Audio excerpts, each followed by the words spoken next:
இந்த பைரவர் கோயிலுக்கு வந்தாலே தீராத கடன் பிரச்சனை, திருமண தடை, செய்வனை கோளாறுகள் அனைத்து பிரச்சனையும் நிவர்த்தி ஆகிடும்னு சொல்லப்படுது. மற்ற கோவில்களிலே பைரவர் பாத்தீங்கன்னா தனியா தான் பார்க்க முடியும். இங்கே மட்டும்தான் பைரவர் கல்யாண கோலத்திலே வந்து காட்சி அளிக்கிறார்.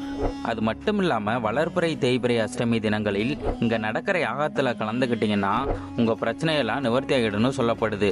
வளர்பிறை அஷ்டமியிலே கலந்து கொண்டு பூஜைகள் செய்து வழிபட்டால் திருமண தோஷம், கல்வி, குழந்தை பாக்கியங்கள், வேலை வாய்ப்புகள், நம்ம உடம்புல இருக்கக்கூடிய அனைத்து வியாதிகள் இது அனைத்தும் நிவர்த்தி செய்கிறார். தேய்பிறை அஷ்டமி நாளில் நிரந்தரமான வியாபாரம், வியாபார அபிவிருத்தி, பதவி உயர்வுகள், நம்மளுடைய காசு பணங்கள் வெள்ளை யாக்கையா கொடுத்துட்டு அவங்க தராம இருந்தாலும் அதெல்லாம் பைரவர் திருப்பி வாங்கி தரார். நம்மளை சுத்தி இருக்கக்கூடிய எதிரி தொலைகள், திருஷ்டி தோஷங்கள், பூர்வ ஜென்மத்துடைய சாபாப தோஷங்கள், கடன் நிவர்த்திகள், பில்லி, சூன்யம், ஏவல், சேவனை கோளாறுகள், கோர்ட்டு வழக்கு பிரச்சனைகள். இந்த கோயிலில் இருக்கும் மூலவர் பெயர் ஸ்வர்ணாகர்ஷண பைரவர், அம்பாள் பெயர் ஸ்வர்ண பைரவி. இந்த பைரவரை சுத்தி கீழே பாத்தீங்கன்னா 8 பைரவர் தரிசிக்கலாம். ஒரு பைரவரும் ஒரு வேண்டுதலுக்கு வந்து அதிபதி. இந்த கோயிலோட ஃபுல் வீடியோ நம்மளோட யூடியூப் சேனல்ல அப்லோட் பண்ணியிருக்கேன், மறக்காம போய் பாருங்க. இதே மாதிரி கோவில் தகவல் தெரிஞ்சுக்க நம்ம சேனலை ஃபாலோ பண்ணுங்க.